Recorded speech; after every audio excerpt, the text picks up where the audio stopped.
புதிய கல்விக் கொள்கையான மும்மொழிக் கொள்கைக்கு எதிர்ப்பு தெரிவித்து திமுக கூட்டணி கட்சிகள் நாளை ஆர்ப்பாட்டத்தில் ஈடுபடுகின்றன. சென்னை மாவட்ட ஆட்சியர் அலுவலகம் அருகே மாலையில் திமுக தலைமையில் போராட்டம் நடைபெறுகிறது. இது தொடர்பான திமுக கூட்டணி கட்சிகளின் கூட்டு அறிக்கையில் பிளவுவாத சக்திக்கு எதிராக ஓர் அணியில் நிற்கும் தமிழகத்தை பாஜக வீழ்த்த முயற்சிக்கிறது என தெரிவிக்கப்பட்டுள்ளது.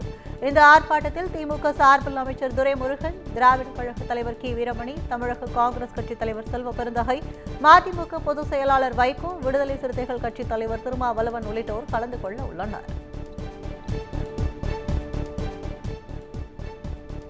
சம்மன் கொடுப்பதால் தனக்கு நெருக்கடி இல்லை, திமுகவுக்கு தான் நெருக்கடி என்று நாத்தக தலைமை ஒருங்கிணைப்பாளர் சீமான் தெரிவித்துள்ளார். ஈரோடு கிழக்கு தொகுதி இடைத்தேர்தல் பரப்புரையின் போது பெரியாரின் வெங்காயத்தை வீசுபவர்கள் மீது வெடிகுண்டு வீசுவேன் என்று சீமான் பேசியிருந்தார். இது தொடர்பாக கருங்கல்பாளையம் காவல் நிலையத்தில் வழக்கு பதிவு செய்யப்பட்டிருந்த நிலையில் சீமானை 20ஆம் தேதி விசாரணைக்கு ஆஜராகுமாறு அவரது இல்லத்துக்கு வந்து போலீசார் சம்மன் கொடுத்து சென்றனர். இதனையடுத்து செய்தியாளர்களிடம் சீமான் பேசுகையில் சம்மனுக்கு தான் பயப்படுவதில்லை என்றும் கைதை எதிர்நோக்கி காரில் பெட்டியோடு சுற்றி வருவதாகவும் தெரிவித்தார்.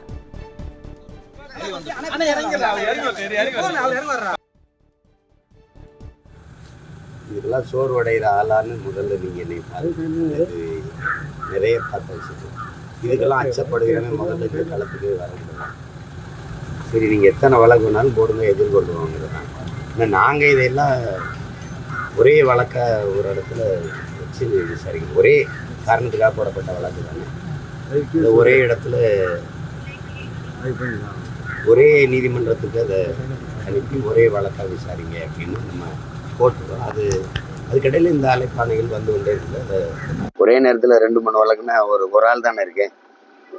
ஏஐயில் 4-5 உருவாக்கி அனுப்ப முடியாதுல்ல. அதனால ஒவ்வொன்றா தான் செய்யணும். இது நாம் தமிழர் கட்சி கொடுக்கக்கூடிய நெருக்கடியா பாக்குறீங்களா, இல்ல இந்த விவகாரத்தை எப்படி பாக்குறீங்க? என்னாலதான் அவங்களுக்கு நெருக்கடி, அதனாலதான் இந்த வேலையை செய்யறாங்க. எனக்கு என்ன நெருக்கடி சொல்லுங்க, எனக்கு என்ன நெருக்கடி? சென்னை பழவந்தாங்கல் ரயில் நிலையத்தில் பெண் காவலரிடம் பாலியல் அத்துமீறலில் ஈடுபட்ட இளைஞரை பொதுமக்கள் மடக்கி பிடித்து போலீசாரிடம் ஒப்படைத்தனர்.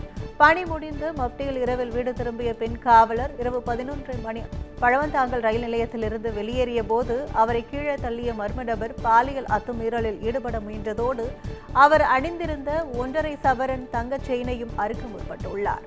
பெண் காவலரின் சப்தம் கேட்டு அங்கு வந்த பொதுமக்கள் தப்பி சென்ற இளைஞரை மடக்கி பிடித்து ரயில்வே போலீசாரிடம் ஒப்படைத்தனர். மாம்பலம் ரயில்வே காவல்துறையினர் புகாரின் பேரில் இளைஞரை கைது செய்து பெண்கள் வன்கொடுமை தடுப்பு சட்டம், பாலியல் துன்புறுத்தல் உள்ளிட்ட பிரிவுகளில் வழக்கு பதிவு செய்து விசாரணை மேற்கொண்டு வருகின்றனர். அரசின் மீதோ காவல்துறையின் மீதோ சமூக விரோதிகளுக்கு எந்த பயமும் இல்லை என்றும் ஒட்டுமொத்த அரசு இயந்திரமுமே செயல் இழந்து கிடப்பதாகவும் பழவந்தாங்கல் சம்பவத்தை சுட்டிக்காட்டி அண்ணாமலை விமர்சித்துள்ளார். தமிழகம் பெண்களுக்கு பாதுகாப்பில்லாத மாநிலமாக மாறிவிட்டதாகவும் சட்டம் ஒழுங்கை காக்க வேண்டிய காவல்துறையின் கைகள் கட்டப்பட்டிருப்பதாகவும் எக்ஸ் தளத்தில் பதிவிட்டுள்ள அவர் முதலமைச்சர் வெற்று விளம்பரங்களில் லயித்து கிடப்பதாக தெரிவித்துள்ளார். திமுக அரசும் காவல்துறையும் செயல்படாமல் இருப்பதை தொடர்ந்தால் பொதுமக்களே தங்கள் பாதுகாப்பை உறுதி செய்ய வேண்டிய நிலை ஏற்படும். இது சமூகத்தை எங்கு கொண்டு செல்லும் என்பதை முதலமைச்சர் உணர்ந்திருக்கிறாரா என்றும் கேள்வி எழுப்பியுள்ளார். கோடைக்கால மின் தேவையை சமாளிக்கும் வகையில் 8525 மெகாவாட் மின்சாரத்தை வெளிச்சந்தையில் வாங்க மின் வாரியத்துக்கு அனுமதி அளிக்கப்பட்டுள்ளது. நடப்பு ஆண்டு கோடைக்காலத்தை பொறுத்தவரையில் தமிழ்நாட்டின் மின் தேவையானது சுமார் 22,000 மெகாவாட்டாக அதிகரிக்கும் என எதிர்பார்க்கப்படுகிறது. இதனை ஈடு செய்ய வெளிச்சந்தையிலிருந்து குறுகிய கால ஒப்பந்த அடிப்படையில் 8525 மெகாவாட் மின்சாரத்தை வாங்க தமிழ்நாடு மின் பகிர்மான தளத்திற்கு தமிழ்நாடு ஒழுங்குமுறை ஆணையம் அனுமதி அளித்துள்ளது. இதைத் தொடர்ந்து சந்தையில் டெண்டர் விடுவதற்கான பணியை வெளியிட்டு மின்சாரம் உடனடியாக வாங்க நடவடிக்கை எடுக்கப்படும் என தமிழ்நாடு மின் பகிர்மான கழகம் சார்பில் தெரிவிக்கப்பட்டுள்ளது.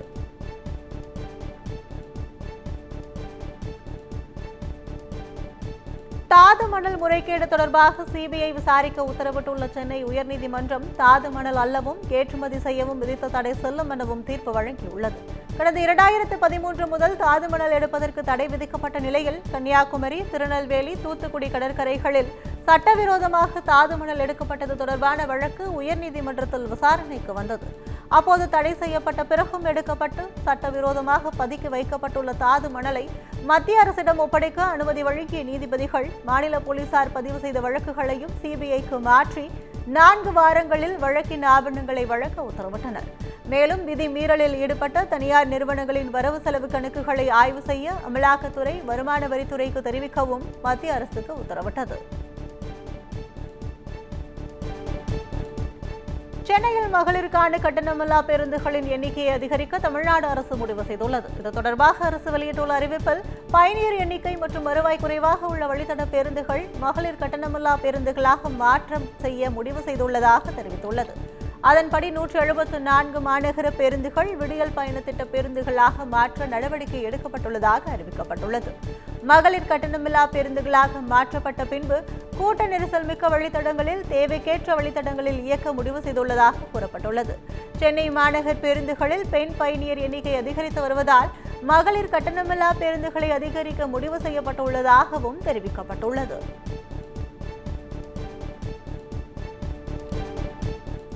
ஏஞ்சல் பட விவகாரம் தொடர்பாக துணை முதலமைச்சர் உதயநிதி ஸ்டாலின் பதில் அளிக்க சென்னை உயர்நீதிமன்றம் உத்தரவிட்டுள்ளது. OST பிலிம் சார்பில் தாக்கல் செய்யப்பட்ட வழக்கில் KS அதியமான் இயக்கத்தில் ஏஞ்சல் என்ற படத்தின் 20% படப்பிடிப்பை முடிக்காமல் மாமன்னன் படமே தனது கடைசி படம் என உதயநிதி அறிவித்ததாக குற்றம் சாட்டினார். தொடர்ந்து படப்பிடிப்பை நிறைவு செய்து தருவதோடு 25 கோடி ரூபாய் இழப்பீடாக உதயநிதி வழங்க வேண்டும் எனவும் மனுவில் கோரப்பட்டிருந்தது. இந்நிலையில் மனுவை தள்ளுபடி செய்ததை எதிர்த்து தயாரிப்பு நிறுவனம் தாக்கல் செய்த வழக்கு சென்னை உயர்நீதிமன்றத்தில் விசாரணைக்கு வந்தது. அப்போது மனு தொடர்பாக உதயநிதி பதிலளிக்க உத்தரவிட்ட நீதிபதிகள் விசாரணையை மார்ச் 18ஆம் தேதிக்கு ஒத்திவைத்தனர்.